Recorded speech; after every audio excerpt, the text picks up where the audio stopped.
Clash of the Titans by director Desmond Davis. This is Ray Harryhausen's final movie, and it showcases some damn fine work. Does it kinda look cheesy? Well, some of it, yeah, does, but shit, it's fucking crazy how many stop motion effects were pulled off in this. And mostly really well integrated. Those scorpions? Fuck yeah. And the story doesn't suck either. That's why we're still telling it again, like 4,000 years later. They even named stars after these fuckers. Where's the Shakespeare constellation? Or the SpongeBob SquarePants star cluster? Yeah, that's right. Suck it, lack of Simpsons nebula. Some real bastard sends his wife and newborn into the sea in a coffin. Guess what? The Greek gods don't take kindly to that.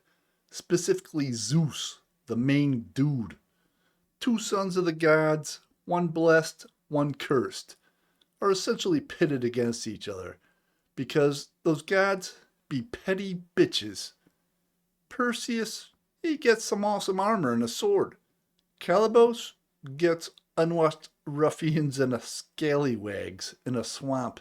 I can understand his frustration, but the bastard did, kill almost all the winged horses. Who the fuck would do that? So yeah, fuck you, Calibos. You deserve the mutancy instilled upon ye. Perseus has to step up, though, and he does, in a suitably heroic fashion. And then there's Burgess Meredith. He's not quite as heroic as Perseus, but he does have a nice sense of drama. I must admit, I was gifted a fine illustrated book of Greek mythology as a young'un, and it made me a big fan. I loved the stories, and the illustrations were kind of cool. Delorious? Not my style back then or even now, but it helped the imagination. And they're great stories, literally for the ages. The archetypes are basically what the 7 plot lines that a story can take, true to this day. And Perseus is one of those classic hero's journeys, presented here with a lot of pop and circumstance and bombastic score, and a great finale to the old school, big budget, stop motion live action era that Harryhausen helped elevate and make really fucking cool effects for. Sure, you see stop motion used in movies after this, most notably with Nick Park's Wallace and Gromit series and Henry Selick's works like A Nightmare Before Christmas, but this was the real final hurrah of live action stuff that wasn't Army of Darkness. Then the computers just troned us into believing pixels were real. Harryhausen still lived for many years after this, but mainly dedicated his time to film history preservation and his contributions to it, and starred alongside actor extraordinaire Terry Gilliam in the John Landis film Spies Like Us.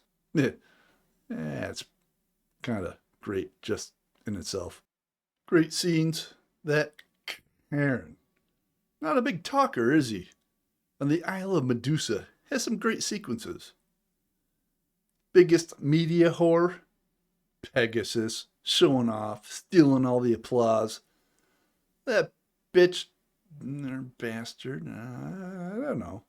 I couldn't tell, it's a horse with wings.